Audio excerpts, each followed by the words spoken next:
السلام علیکم۔ میرا نام ماجد حسین ہے اور میرے چینل کا نام ہے اردو ناولز بائی ماجد۔ میں آج آپ کے لیے ناگ راجا کی اگلی قسط لے کے آیا ہوں۔ تو اگر آپ کو پچھلی قسط اچھی لگی ہے اور آپ یہ چاہتے ہیں کہ یہ کہانی جلد سے جلد ختم ہو جائے تو آپ رسپانس دیا کریں، مطلب کوئی کمنٹ کر دیا کریں یا ویڈیو کو زیادہ سے زیادہ لائک کیا کریں۔ اس سے یہ ہوگا کہ پھر ہمارا بھی دل کرتا ہے کہ ریکارڈنگ کریں۔ تو چلیں اگلی قسط شروع کرتے ہیں۔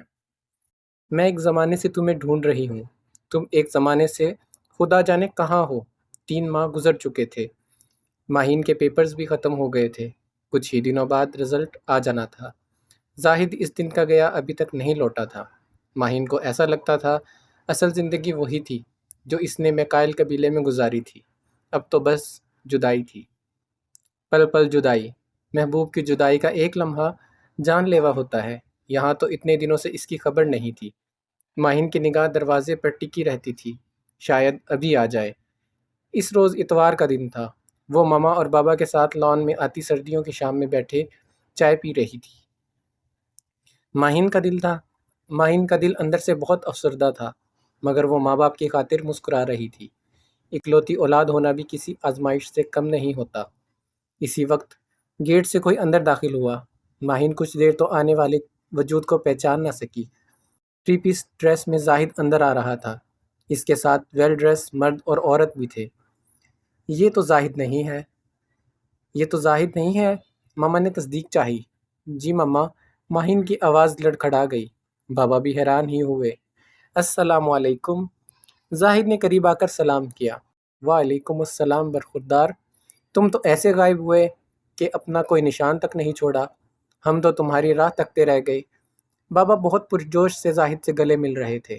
ماہین نے کنکیوں سے زاہد کو دیکھا، جو گلے تو بابا سے مل رہا تھا مگر دیکھ ماہین کو رہا تھا۔ ماما اس عورت کو لیے اندر ٹی وی لانچ میں آ گئی۔ یہ عورت کون تھی؟ ماہین اچنبھے میں مبتلا تھی۔ وہ تینوں صوفے پر بیٹھ گئے۔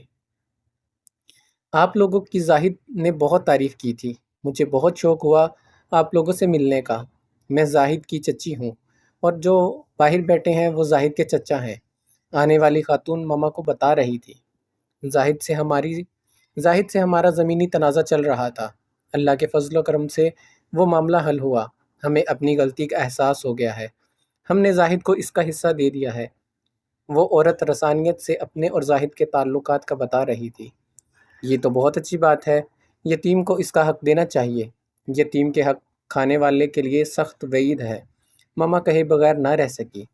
جی، اللہ کا کرم ہوا، ہمیں اللہ نے ہدایت عطا کی اور ہم اس گناہ سے بچ گئے۔ یہ اللہ کا ہم پر احسان ہے، ہمیں غلط اور صحیح کی پہچان ہوئی۔ وہ عورت بہت عاجزی سے کہہ رہی تھی، اس کا طریقہ تکلم دل کو چھو لینے والا تھا۔ ماما بھی متاثر ہوئے بنا نہیں رہ سکی۔ اب الحمدللہ زاہد نے یہاں اپنا بنگلہ لیا ہے اور کاروبار شروع کر دیا، اللہ مزید برکت دے۔ چچی دل سے زاہد کی کامیابیوں پر خوش نظر آ رہی تھی۔ زاہد کی امی بہت اچھی خاتون تھی، محبت سے ملتی تھی، کسی کا دل نہیں توڑتی تھی، اور سب سے بڑی بات اللہ سے بہت ڈرتی تھی۔ جتنا عرصہ میرے ساتھ رہی بہت اچھی طرح رہی، تبھی آج میں ان کی تعریف آپ کے سامنے بیٹھ کر رہی ہوں۔ ماشاءاللہ، ماما اس کے علاوہ اور کیا کہہ سکتی تھی؟ ماہین اب اٹھ کر کچن کی سمت چل دی۔ بس اب اس بیچاری کی زندگی ہی اتنی تھی، کاش آج زندہ ہوتی، اپنے بیٹے کی کامیابیاں دیکھ سکتی۔ یہاں آ کر وہ خاتون آبدیدہ ہو گئی۔ ماما بھی اپنے آنسو کو کنٹرول نہ کر سکی۔ خیر، ہر ذی نفس کو اپنا وقت مقرر کر کے اس فانی دنیا کو کوچ کر جانا ہے۔ سب کا وقت مقرر کیا گیا ہے۔ چچی کی بات ماما کے دل کو چھو رہی تھی، لیکن زاہد کی امی کے ساتھ میرا وقت بہت اچھا گزرا، اسی امی کی اچھائیاں ہی تھی، آج اس کے بیٹے کو اتنی کامیابیاں اللہ نے دی ہیں۔ چچی جان کچھ لمحوں کو رکی۔ زاہد آپ لوگوں کی بہت تعریف کیا کرتا تھا کہ زاہد کو آپ لوگوں نے زاہد کو کبھی ڈرائیور نہیں سمجھا، گھر کا فرد سمجھا، تو ہمیں بہت شوق ہوا آپ لوگوں سے ملنے کا۔ اب زاہد کے گھر میں اس کے کاروبار اور گھر کی خوشیوں میں دعوت رکھی ہے، ہمیں بہت خوشی ہوگی اگر آپ لوگ آئیں گے، ہمیں خدمت کا موقع فراہم کریں گے۔ چچی کی عاجزی ختم ہونے کا نام نہیں لے رہی تھی۔ ضرور ضرور، ماما نے خوش دلی سے کہا۔ ماہین چائے کا سامان پہلے باہر لان میں رکھ آئی۔ زاہد کی بولتی نگاہ ماہین کے ہاتھ پاؤں پھلا رہی تھی۔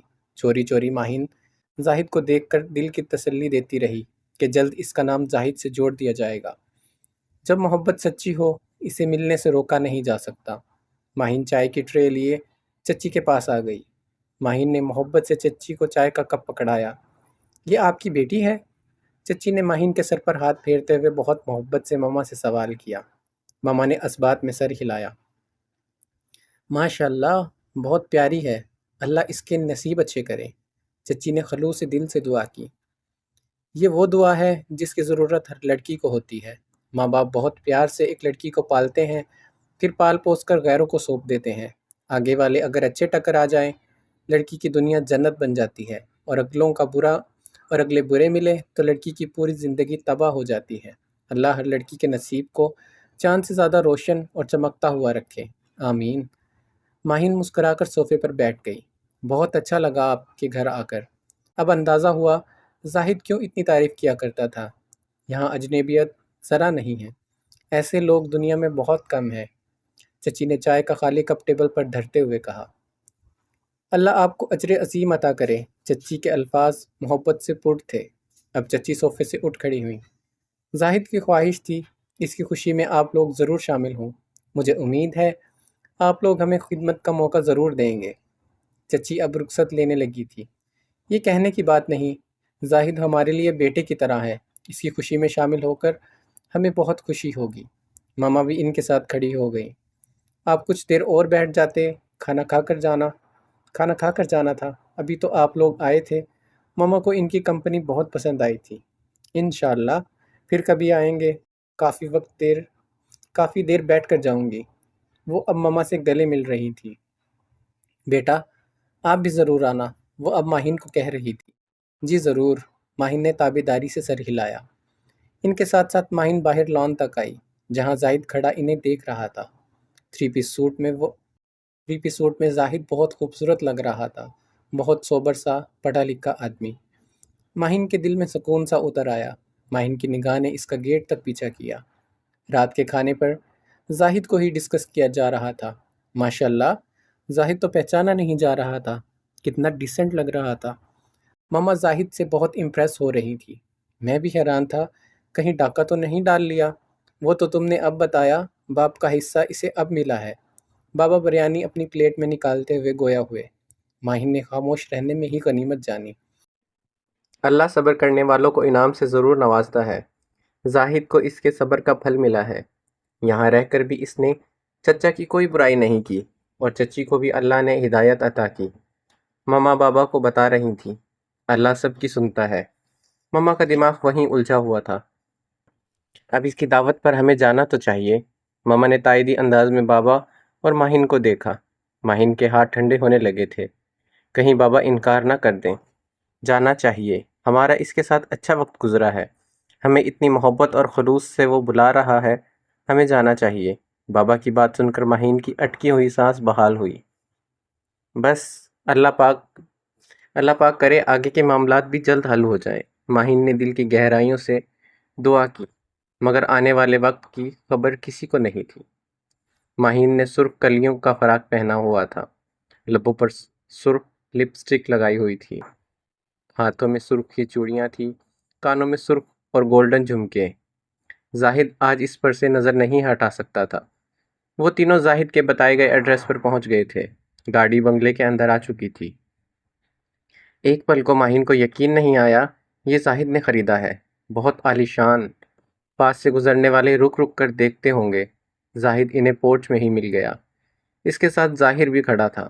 ظاہر نے اپنے راجا کو تنہا نہیں چھوڑا تھا، چچی بھی ساتھ کھڑی تھی۔ بابا گاڑی سے نکل کر زاہد سے مل رہے تھے۔ ماما نے چچی جان کو مسکرا کر دیکھا۔ ماما اور بابا بنگلے کو دیکھ کر بہت مرعوب ہوئے تھے، اور زاہد اپنی پری سے چہرہ ہٹانے میں ناکام تھا۔ ماہین کے لبوں پر بھی بہت جاندار مسکراہٹ تھی۔ اسے یقین تھا جلد زاہد اسے مل جائے گا۔ کاتب تقدیر ان دونوں کا نام اکٹھا لکھنے والا تھا۔ آ جائیے، زاہد انہیں لیے اندر چلا آیا۔ وہاں کچھ اور لوگ بھی موجود تھے۔ ایک بڑا سا ہال تھا جہاں ترتیب سے صوفے رکھے ہوئے تھے۔ وہاں موجود یقیناً آس پاس کے لوگ تھے یا پھر اس کے قبیلے کے سانپ تھے۔ زاہد کے چہرے پر ماہین کو دیکھ کر الگ ہی خوشی رقصاں تھی۔ جس ہستی کی خاطر یہ گھر خریدا تھا، آج وہ اس گھر میں اس کے سامنے بیٹھی ہوئی تھی، اور جلد وہ ہمیشہ کے لیے اس گھر میں آ جانے والی تھی۔ زاہد کو اپنی دنیا مکمل ہوتی ہوئی محسوس ہوئی۔ خوشیوں کی دستک قریب تھی اور زاہد دروازہ کھولنے کو بےتاب تھا۔ ماما چچی کے ساتھ مہوئے کلام تھی۔ زاہد نے ماہین کو اندر آنے کا اشارہ کیا۔ ماہین نے کچھ دیر انتظار کیا اور اٹھ کر چچی سے بولی، چچی، واش روم کدھر ہے؟ ماہین نے بہانہ بنایا۔ چچی نے اندر کی جانب اشارہ کیا۔ ماہین دھڑکتے دل کے ساتھ اندر آئی۔ زاہد اس کا منتظر تھا۔ زاہد کو ایسا لگا زمانوں بعد یہ پری چہرہ دیکھنا نصیب ہوا ہے۔ کیسی ہو؟ زاہد نے قریب آتی ہوئی ماہین سے پوچھا۔ تمہارے سامنے ہوں، بتاؤ کیسی ہوں؟ ماہین کا چہرہ کھل کر گلاب ہوا تھا، تازہ فریش گلاب۔ ماہین کے دل نے تشبیہ دی۔ ماہین کا دل دھڑک اٹھا۔ زاہد نے اس کا ہاتھ تھاما اور ایک کمرے میں لے آیا۔ بہت خوبصورت فرنیچر سے آراستہ کمرہ تھا۔ درمیان میں گلاب کی پتیوں سے دل بنایا گیا تھا، جن پر دونوں کے ناموں کا پہلا پہلا حرف لکھا تھا۔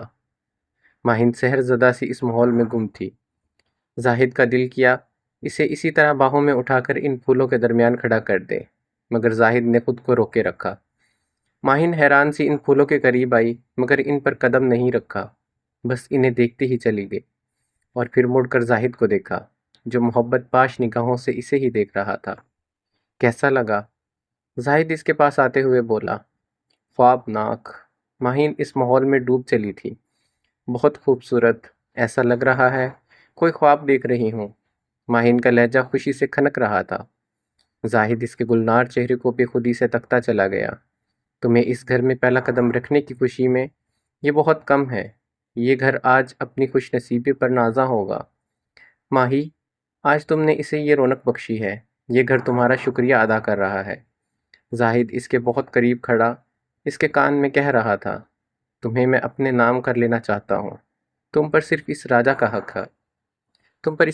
تم پر صرف اس راجہ کا حق ہو، زاہد بہت محبت بھرے لہجے میں کہہ رہا تھا۔ زاہد ماہین کا ہاتھ تھامے ڈریسنگ ٹیبل کے قریب لایا۔ ڈریسنگ ٹیبل پر سرخ گلاب پھول کی پتیاں رکھی ہوئی تھی، ساتھ ایک فریم میں ماہین کی اور ایک فریم میں زاہد کی تصویر تھی، اور دونوں مجسم آئینے کے سامنے ایک ساتھ کھڑے بہت مکمل تھے۔ ماہین کے دل نے خواہش کی یہ لمحے یہیں تھم جائیں۔ بتاؤ کیسی جوڑی ہے؟ زاہد اس کے کان کے قریب اپنے لب لا کر بولا، دونوں ایک دوسرے کے لیے بنائے گئے ہیں۔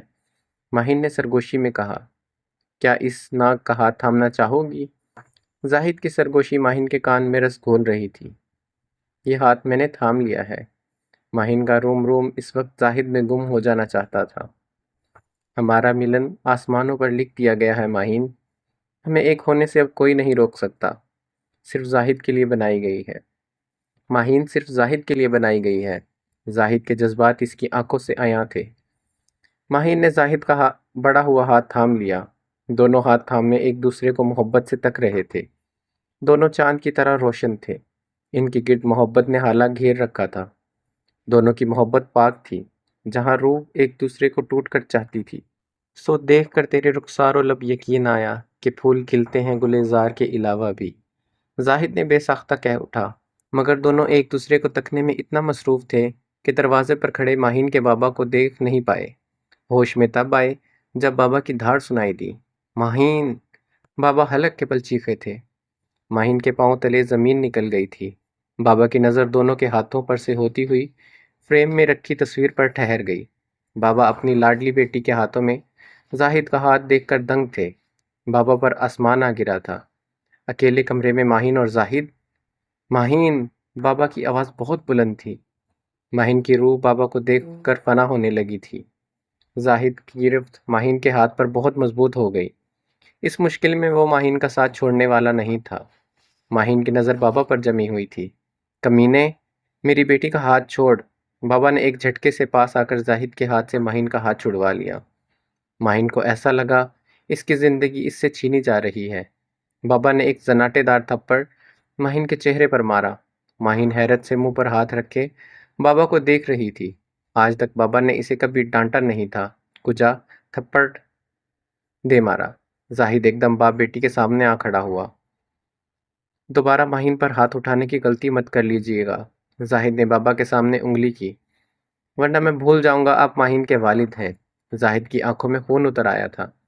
بابا کا ہوا میں معلق ہاتھ وہیں رہ گیا۔ بابا اس کی بات پر گنگ تھے اور پھر استہزائیہ ہنسے۔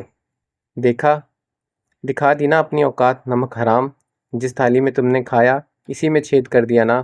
تم تو سانپ کی فطرت کے ہو، جسے دودھ پلایا جائے یہ اسے ہی ڈستا ہے۔ بابا انجانے میں اس کی اوقات یاد دلا گئے تھے۔ زاہد مٹھی پیچھے کھڑا تھا۔ زاہد کے پیچھے ماہین کھڑی تھی، زاہد کی اوٹ میں۔ ارے نمک حرام، یہی سوچ لیتا میں نے تجھ پر بھروسہ کیا تھا، میرے بھروسے کی ہی لاج رکھ لیتا۔ کتا بھی وفاداری کر جاتا ہے، تو کتے سے بھی بدتر نکلا۔ بابا کے منہ سے غصے سے تھوک نکلنے لگا تھا۔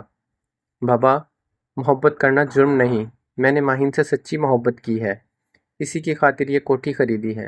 ہماری چاہت سچی ہے، میں جائز طریقے سے اسے اپنی بیوی بنانا چاہتا ہوں، اسلام بھی یہی کہتا ہے، تو ہم نے پھر کیا غلط کیا؟ زاہد نے بابا کے سامنے اپنی پوزیشن کلیئر کرنا چاہی۔ اپنی گندی زبان سے مجھے بابا مت کہہ، بے غیرت۔ بابا شیر کی طرح دہاڑے۔ میرے بھروسے کے قاتل، احسان فراموش، تمہارے پاس کام کاج نہیں تھا، میں نے تمہیں کام دیا اور تم نے میرے خلوص کا یہ صلہ دیا۔ آخر میں بابا کا لہجہ ٹوٹ گیا تھا، اور ماہین اپنے باپ کی عزت کا ہی خیال کر لیتی، گھر کے ڈرائیور کے ساتھ معاشقہ کرتے شرم نہیں آئی؟ باپ کی عزت کا ذرا خیال نہیں آیا؟ باپ اب روتی ہوئی ماہین سے پوچھ رہے تھے۔ بابا نے ایک جھٹکے سے درمیان میں کھڑے زاہد کو ہٹایا اور بابا نے آگے بڑھ کر دونوں فریم اٹھا کر دیوار میں دے مارے۔ بابا، ایک بار میری بات ٹھنڈے دماغ سے سنیں پلیز۔ زاہد ان دونوں کے سامنے آنے کی کوشش کرنے لگا، مگر اس بار بابا نے اپنی انگلیوں دکھائی۔ تم نے میری بیٹی کو ورغلایا ہے۔ بابا کی آنکھیں غصے سے سرخ تھی۔ گھر بلا کر یہ عزت افزائی کی ہے، بے لحاظ انسان کہلائے جانے کے تو قابل نہیں۔ ماہین کا ایک ہاتھ بابا نے دبوچا ہوا تھا۔ بابا، ماہین کی آواز رند گئی۔ بابا، میں زاہد کے بغیر نہیں رہ سکتی۔ بابا، مجھے زاہد سے جدا نہ کریں۔ ماہین کی محبت اس کی آنکھوں اور اس کی آواز سے بول رہی تھی۔ میری عزت آج تم نے دو کوڑی کی کر دی۔ تمہیں ابھی بھی اس ذلیل کی پرواہ ہے؟ اس سے اچھا تھا میں بے اولاد ہی رہ جاتا۔ ماہین، آج سمجھ آئی زمانہ جاہلیت میں بیٹیوں کو کیوں زندہ دفنا دیا جاتا تھا۔ وہ بیٹیاں بھی یقیناً تیری ہی طرح کی ہوں گی۔ بابا آج اپنے آپ میں نہیں تھے۔ ماہین پر انہوں نے خود سے زیادہ بھروسہ کیا تھا، اور اسی ماہین نے ان کا غرور مٹی میں رول دیا تھا۔ بابا، میرا دل مت کچلو، ماہین نے دہائی دی۔ میرے دل پر میرا اختیار نہیں بابا، مجھ پر رحم کرو، میں آپ کی بیٹی ہوں، مجھ سے میری پسندیدہ چیز مت چھینو، میں زندہ نہیں رہ پاؤں گی۔ ماہین بابا کے آگے گڑ گڑا رہی تھی، ایک ہاتھ بابا نے پکڑا ہوا تھا، اس کے باوجود وہ بابا کے سامنے ہاتھ جوڑ رہی تھی۔ ماہین، زاہد کا دل جیسے کسی نے مٹھی میں لیا۔ ہاتھ مت جوڑو، میں تمہارا ہی ہوں، دنیا کی کوئی طاقت ہمیں جدا نہیں کر پائے گی، تمہارے بابا بھی نہیں۔ زاہد کی آنکھوں میں اب خون اترنے لگا تھا۔ بابا بہت غور سے دونوں کو دیکھنے لگے۔ ماہین، اس سے شادی میری موت کے بعد ہی ہو سکتی ہے، میری زندگی میں ناممکن ہے۔ بابا کا جلال آسمان کو چھو رہا تھا۔ ماہین یکدم پتھر کی ہو گئی۔ بابا، اللہ کا واسطہ ایسا مت کہو۔ ماہین کا کلیجہ منہ کو آ رہا تھا، اور روتی بلکتی ماہین کو گھسیٹتے ہوئے باہر لائے۔ ماما بابا کو اس طرح ماہین کو زبردستی لے جاتے ہوئے تیزی سے صوفے سے اٹھی اور ان کے پیچھے دوڑی۔ بابا اتنی دیر میں ماہین کو گاڑی میں دھکیل چکے تھے۔ ماما بھی بھاگتی ہوئی گاڑی کے پاس آئی۔ ان کے پیچھے دوڑتا ہوا زاہد آ رہا تھا، مگر اتنی دیر میں گاڑی زند سے روانہ ہو چکی تھی۔ زاہد کھلے گیٹ سے گاڑی کو جاتا ہوا بے بسی سے دیکھ رہا تھا۔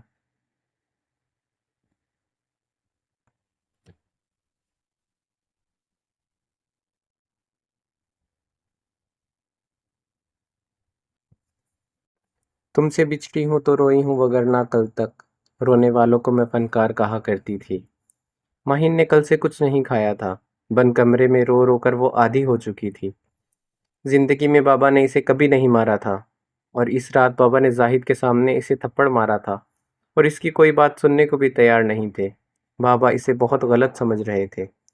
بابا کی آنکھوں میں اپنے لیے اتنی غلط فہمی دیکھ کر ماہین کا دل مر جانے کو چاہ رہا تھا۔ ایک طرف باپ کھڑا تھا اور ایک طرف محبت تھی۔ شاید زندگی اسے دوراہے پر لا کھڑا کر دینا چاہتی تھی۔ ماہین کو ایسا لگا اسے زندہ کانٹوں پر گھسیٹا جا رہا ہے۔ ایک دم کیسے بازی پلٹ گئی تھی۔ وہ اور زاہد تو ایک دوسرے کے ساتھ کھڑے تھے، مکمل جوڑی۔ پھر اچانک کیسے بابا آئے اور انہیں خبر نہ ہو سکی۔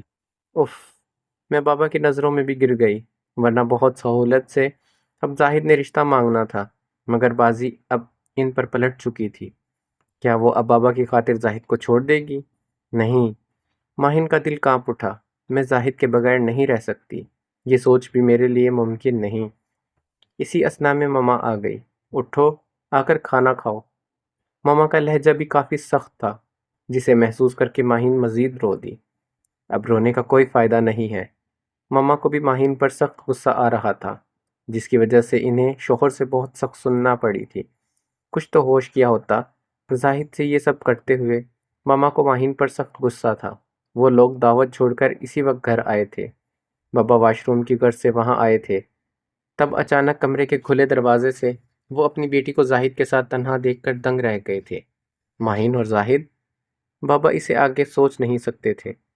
بابا دندناتے ہوئے ماہین کے پاس آئے اور ایک زناٹے دار تھپڑ ماہین کو مارا اور گھسیٹتے ہوئے وہاں سے لے آئے۔ تب سے اب تک ماہین رو رہی تھی۔ ماما، میں نے کچھ غلط نہیں کیا۔ ماہین رو دی۔ ماہین، لیول تو تم دیکھ لیتی۔ ماما، محبت لیول نہیں دیکھا کرتی۔ ماہین کا دل ڈوب گیا تھا۔ میں تو سوچ بھی نہیں سکتی تھی تم یہ کام کرو گی۔ ماما اس کے پاس بیڈ پر سر پکڑ کر بیٹھ گئی۔ ماما، محبت کرنا جرم نہیں ہے۔ ماہین کی آنکھیں آنسوؤں سے تر تھی۔ تمہارے بابا کے سامنے میں سر اٹھانے کے قابل نہیں رہی۔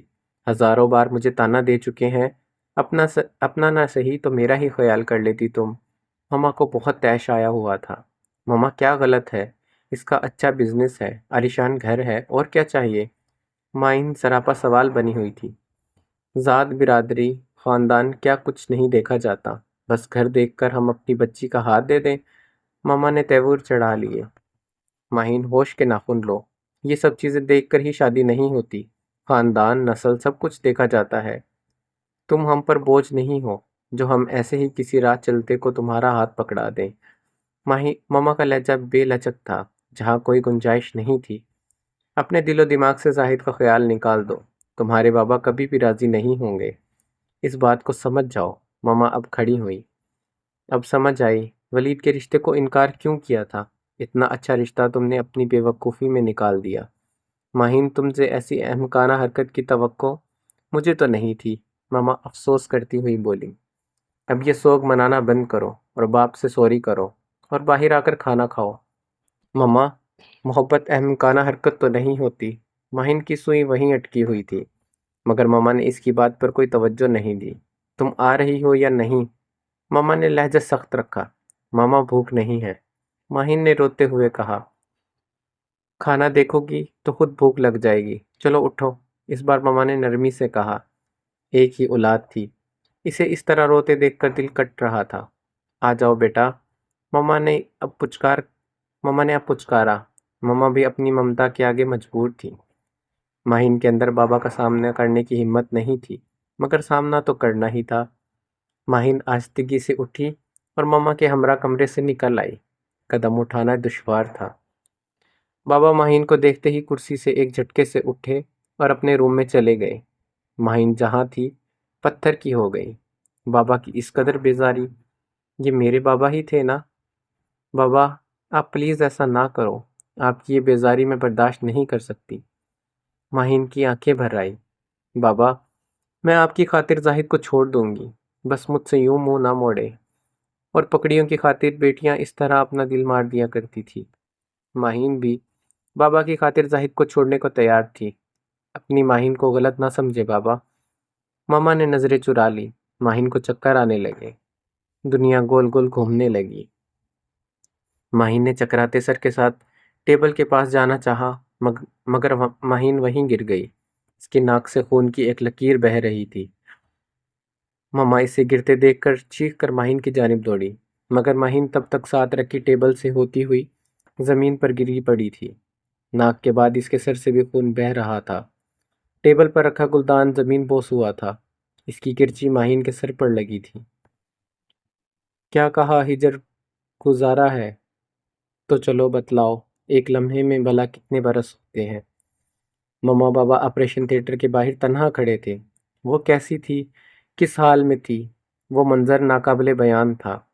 اگر آج میری بچی، جو کچھ ہوا تو یاد رکھنا میں آپ کو کبھی معاف نہیں کروں گی۔ مما بابا سے یہ بات بارہا کہہ چکی تھی۔ رو رو کر مما کا برا حال تھا۔ یا اللہ، میری بیٹی کو نئی زندگی عطا کر، تیرے خزانوں میں سے کسی چیز کی کمی نہیں ہے۔ مما کی یہ حالت بہت درگور تھی۔ بابا بھی ایک نقطے کو دیکھ رہے تھے۔ بچپن سے لے کر آج تک ماہین کا ایک ایک پل ان کی آنکھوں میں گردش کر رہا تھا۔ دل سرشار تھا۔ کیا ہوا اگر ماہین نے کسی کو پسند کر لیا؟ کیا میرا ظرف اتنا کم تھا؟ اس بات پر میں نے اپنی بیٹی کو مارا۔ بابا نے اپنے ہاتھوں کو دیکھا۔ بیٹی ہے، اپنی پسند بتا سکتی ہے۔ اسلام بھی اس چیز کی اجازت دیتا ہے۔ بابا، میں زاہد کے بغیر نہیں رہ سکتی۔ ماہین کی آواز ان کے کانوں میں گونجی۔ کتنا گڑ گڑا رہی تھی وہ، مگر میں کتنا پتھر دل بن گیا تھا۔ یا اللہ، میری بیٹی کو لمبی زندگی عطا فرمائیے۔ بابا کا روم روم دعا گو تھا۔ کچھ لمحوں بعد ڈاکٹر روم سے باہر نکلے۔ مما بابا تیزی سے ڈاکٹر کی جانب لپکے۔ آپ کی بیٹی ٹھیک ہے، ابھی بے ہوش ہے، خطرے کی بات نہیں۔ ڈاکٹر کے ان الفاظ نے مما بابا کے جسم میں نئی زندگی بھر دی تھی۔ تم اور میں جس دن ملیں گے، وہ دن اس صدیوں کے سب سے خوبصورت دنوں میں شمار ہوگا۔ تمہارا میرا روبرو ہونا وقت کے سب سے بہترین لمحوں میں سے ایک بہترین لمحہ ہوگا۔ ماہین دلہن بنی اسٹیج پر بیٹھی ہوئی تھی۔ سرخ لہنگے میں بہت حسین لگ رہی تھی۔ سومی ماہین کا ہاتھ تھامے تصویر بنوا رہی تھی۔ ہفتہ پہلے ہی سومی اور تائی گاؤں سے آ گئی تھی۔ تائی جان کو ماہین اپنی بیٹی کی طرح ہی عزیز تھی۔ ماما بابا اپنی اکلوتی اولاد کی بلائیں لے رہی تھے اور چپکے چپکے آنسو صاف کر رہے تھے۔ ماہین کا دل آج سرشار تھا۔ جسے چاہا تھا اللہ نے وہ عطا کر دیا تھا۔ وہ اب نکاح نامے پر سائن کر رہی تھی۔ آج وہ ہمیشہ کے لیے زاہد کی ہو چکی تھی۔ دو محبت کرنے والوں کے لیے نکاح سب سے بہترین چیز ہے، اور آج دونوں ایک دوسرے کے لیے محرم بن گئے تھے۔ زاہد اور ماہین مکمل ہو گئے تھے۔ پاگل، ایک تجھ کو ہی بخشی ہے دل کی حکومت، تیری سلطنت ہے، سلطان بن کے آیا کر۔ اس خوبصورت عالیشان محل میں صبح ہو چکی تھی۔ گھر کے وسیع و عریض لان میں بنے ایک جھولے پر وہ میاں بیوی بیٹھے ہوئے تھے۔ بادلوں نے آسمان کو گھیرا ہوا تھا۔ ہلکی ٹھنڈی ہوا فضا کو معطر کیے ہوئے تھی۔ چنبیلی کی خوشبو چاروں جانب پھیلی ہوئی تھی۔ سامنے ٹیبل پر دو خالی جوس کے گلاس رکھے ہوئے تھے، جن میں سے ایک گلاس پر لپسٹک کا نشان تھا جو یقیناً اس کی بیوی نے پیا تھا۔ اس کے ہونٹوں کی خوبصورتی اس نشان سے واضح تھی۔ اس کے میاں نے اس کا ہاتھ تھام رکھا تھا۔ بار بار شرارت سے وہ اپنی بیوی کے چہرے پر آتی لٹوں کو کھینچ رہا تھا۔ دونوں صبح سویرے جاگ جانے کے عادی تھے۔ آج اتوار کا دن تھا، اسی لیے وہ آفس نہیں گیا تھا۔ ادا و ناز، چشم شوخی اور گیسوئے پرخم، انہی غارت گروں نے مل کر بستی لوٹ لی دل کی۔ ماہین نے زاہد کی شاعری کو نظر انداز کیا اور جھولے سے اٹھی۔ زاہد نے اس کا ہاتھ تھام کر دوبارہ اپنے ساتھ جھولے پر بٹھایا اور زور زور سے جھولے لینے لگا۔ زاہد، ماہین نے جھلا کر کہا۔ جی زاہد کی جان ماہی، وہ جذب سے بولا۔ مجھے جانا ہے۔ ماہین نے اسے گھورا۔ ابھی نہ جاؤ کہ دل ابھی بھرا نہیں۔ زاہد نے ایک بار پھر اس کی لٹوں کو چھوا۔ اب یہ عمر رہی نہیں۔ ماہین نے یاد دلانا چاہا۔ مجھے تو تم آج بھی اسی سرخ لہنگے میں یہاں اس گیٹ سے آتی ہوئی نظر آتی ہو۔ زاہد نے دور سے نظر آتے گیٹ کی جانب اشارہ کیا۔ تمہارے ہاتھ میں میرا ہاتھ تھا، میری دنیا، میرا جہان، میرا ساتھ تھا۔ زاہد انہی لمحوں میں کھو گیا۔ ماہین بھی انہی لمحات کو سوچ کر مسکرا دی۔ اور یاد ہے ہم دونوں کیسے گرے تھے؟ ماہین نے اسے چھیڑا۔ تت تیرے کی، کیا یاد دلا دیا۔ زاہد نے افسوس سے ہاتھ پر ہاتھ مارا۔ ماہین کا کہا نکل گیا۔ زاہد آج بھی اس کی ہنسی میں اپنا آپ بھلائے بیٹھا تھا۔ تم نے مجھے اٹھا رکھا تھا، میرا آنچل کا کونا دروازے میں اٹکا، اور تم اپنا توازن برقرار نہیں رکھ پائے۔ اور ہم دونوں بہت مزے سے گر گئے۔ ماہین نے بہت چٹکارا لے کر بتایا۔ وہ اس پل بھی کھلکھلا کر ہنسی تھی۔ بڑی سبکی محسوس ہوئی تھی چچی کے سامنے۔ زاہد نے اسے آنکھ ماری۔ ہاں، ظاہر کی امی، ماہین نے مسکرا کر تصحیح کی۔ ان لوگوں نے ہماری شادی میں ہمارا بہت ساتھ دیا۔ اب تو کتنے سال بیت گئے، ظاہر کی کوئی خیر خبر نہیں آئی۔ ماہین کی بات پر زاہد نے سر ہلایا۔ اپنی زندگی میں مگن ہو گیا ہوگا۔ زاہد نے اپنا خیال ظاہر کیا۔ ماہین کچھ پل کے لیے خاموش ہوئی۔ اور تمہارے بابا بھی شکر بر وقت مان گئے تھے، ورنہ نہ جانے وہ کب میرے لیے راضی ہوتے۔ بابا مجھ سے بہت محبت کرتے ہیں، وہ زیادہ دن انکار نہیں کر پاتے، اور میرے ساتھ ہوئے حادثے کو انہوں نے دل پر لے لیا تھا۔ مجھے جیسے ہوش آیا میرے پاس آئے اور کہا ہمیں زاہد کا رشتہ منظور ہے۔ ماہین نے شرارت سے زاہد کو دیکھا۔ تمہارے بابا واقعی بہت اچھے ہیں ماہی، زاہد نے دل سے کہا۔ وہ دونوں اسی طرح ماضی کی باتوں کو اکثر بیشتر یاد کیا کرتے تھے۔ بابا اچھے ہیں، اگر انہوں نے تمہیں ڈرائیور نہ رکھا ہوتا تو ماہین نے بات ادھوری چھوڑی۔ پھر بھی اللہ پاک کوئی اور راستہ نکال لیتے، کیونکہ ہمارا ساتھ اللہ پاک نے لکھ رکھا تھا۔ زاہد کے لہجے میں ایک یقین تھا۔ ماہین اسے محبت سے دیکھتی رہی، پھر کچھ یاد آنے پر ماتھے پر ہاتھ مارتے ہوئے اٹھی۔ یہ لڑکا ابھی تک نہیں اٹھا، ماہین نے غصے سے زاہد کو دیکھتے ہوئے کہا، اور جب دیر ہو جائے گی تو مجھے کہے گا مما جانی مجھے وقت پر کیوں نہیں جگایا۔ ماہین نے ابدان کی نقل اتاری۔ ہائے تمہاری یہ ادائیں، زاہد نے عادت کے مطابق اپنا دل ہار دیا۔ ماہین نے زاہد کو گھورا۔ بڑھاپا آ گیا مگر یہ حرکتیں ختم نہیں ہوئی۔ ماہین بڑبڑاتی ہوئی ابدان کے کمرے میں داخل ہوئی۔ کمرہ اندھیرے میں ڈوبا ہوا تھا، اے سی کی خنکی اپنے عروج پر تھی۔ ابدان، ماہین نے آہستہ سے پکارا، مگر ابدان موصوف نے چنشین بھی نہ کی، خراٹے لیتا سوتا رہا۔ ماہین آگے بڑھی، محبت سے اس کے بالوں میں انگلیاں پھیری اور پھر اس کے اوپر سے کمبل اتارا۔ کسمسا کر ابدان نے کروٹ بدلی۔ اٹھ جاؤ، 12 بج رہے ہیں، ماہین اس کے کان میں اونچے سے بولی۔ ابدان کی نیند اڑن چھو ہوئی۔ واٹ؟ وہ جھٹکے سے اٹھا۔ مما، میں نے آپ سے کہا بھی تھا مجھے 11 بجے تک جگا دینا، میرا آج میچ ہے۔ مما، میں ٹیم کا کیپٹن ہوں، آپ نے میری ہی دیر کروا دی۔ مما مما مما، وہ نان سٹاپ اپنے باپ کی طرح بولتا چلا گیا۔ شکل تو ہو بہو باپ پر تھی، عادات بھی سیم زاہد پر تھی۔ مما، آج آپ کی وجہ سے آپ کا ہونہار بیٹا میچ نہیں کھیل پایا۔ وہ منہ بسور کر آلتی پالتی مار کر بیڈ پر بیٹھ گیا تھا۔ ماہین ہاتھ بغل میں دبائے اس کی ایکٹنگ دیکھ رہی تھی، پھر سائڈ ٹیبل سے ٹائم پیس اٹھایا اور ابدان کے سامنے رکھا، جس میں گھڑی صبح کے 10 بجا رہی تھی۔ ابدان نے ایک نظر کلاک کو دیکھا اور دوسری خفگی بھری نگاہ ماہین پر کی۔ مما، میرا اتنا سا دل بہت ڈر گیا تھا۔ ابدان کے اس طرح معصومیت سے کہنے پر ماہین نے اس کے کان پکڑ لیے۔ ابدان، کب بڑے ہوگے؟ اب تو تم کالج کے فائنل ایئر میں ہو۔ ماہین نے اس کے کان نہیں چھوڑا۔ اف مما، درد ہو رہا ہے، کان تو چھوڑے نا۔ نانو پلیز ہیلپ می، یہ آ کر دیکھیں آپ کے لاڈلے پر کس طرح کے ستم اس گھر میں ہو رہے ہیں۔ ابدان اونچی آواز میں ولویلا مچا رہا تھا۔ ابدان کے نانو بھی بوتل میں جن کی طرح نمودار ہوئے۔ ماہین، یہ کیا حرکت ہے؟ ابدان کا کان چھوڑو، اسے درد ہو رہا ہوگا۔ مما نے آتے ہی ماہین کو ڈپٹا۔ نانو، یہ مجھے اور میرے ڈیڈی کو بہت تنگ کرتی ہیں۔ ابدان نانو سے لپٹ گیا تھا اور مما کو چوری سے آنکھ ماری۔ ماہین نے ابدان کو گھورا۔ ماہین، تم کیوں اس معصوم بچے کو تنگ کرتی ہو؟ مما اب ماہین کی کلاس لینے کے موڈ میں تھی۔ مما، یہ اور معصوم، اگر ایسے 2-4 مزید پیدا ہو گئے نا تو بس۔ ماہین نے بات ادھوری چھوڑی۔ دیکھ لو نانو، میری معصومیت پر شک کیا جا رہا ہے۔ ابدان نے نانو کو فل اپنی طرف کر لیا تھا۔ تو 2-4 پیدا کر لیتی، میں نے کب منع کیا تھا؟ ابدان کی بات سن کر ماہین نے اس کی کمر پر چت لگائی۔ ابدان، کسی دن بہت برا پٹ جاؤ گے۔ ماہین نے آنکھیں نکالی۔ ابدان کراہ اٹھا۔ نانو، آپ دیکھ رہی ہو نا؟ دیکھ رہی ہوں ابدان، نانو نے ابدان کو پچکارا۔ بس نانو، اگر آپ نہ ہوتی تو نہ جانے میں کہاں ہوتا۔ وہ مسکین بنا منہ بسور رہا تھا۔ ماہین کو ہنسی آ گئی۔ اب تمہیں دیر نہیں ہو رہی کیا؟ ماہین نے مصنوعی غصے سے گھورا۔ او یس! یکدم وہ بیڈ سے اچھلا۔ ماما جلدی سے بریک فاسٹ ریڈی کیجیے۔ وہ واش روم سے چلایا۔ نہ جانے یہ کب بڑا ہوگا۔ ماہین ابدان کو دیکھ کر ماما سے بولی۔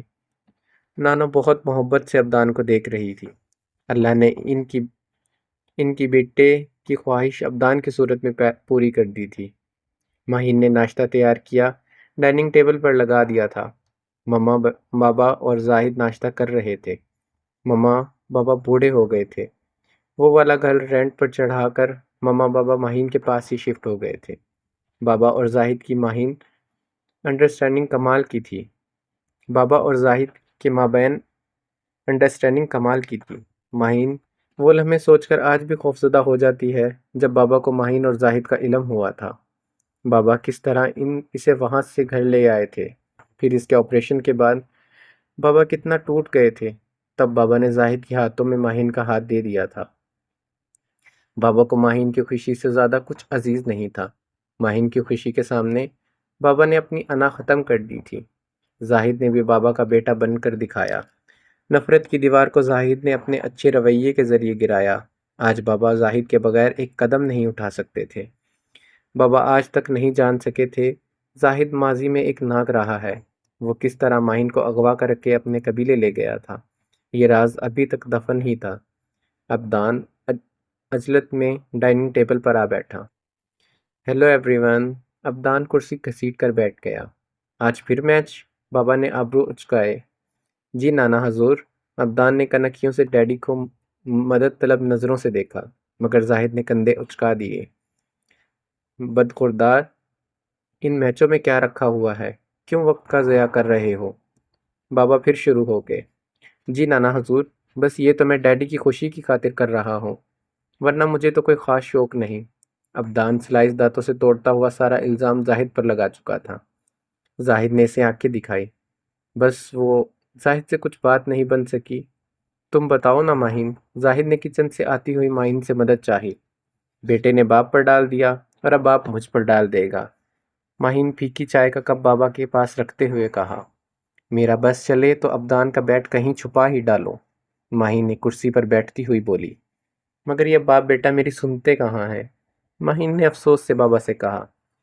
بہت معصوم نواسا ہے میرا، میرے نواسے کو کچھ مت کہو۔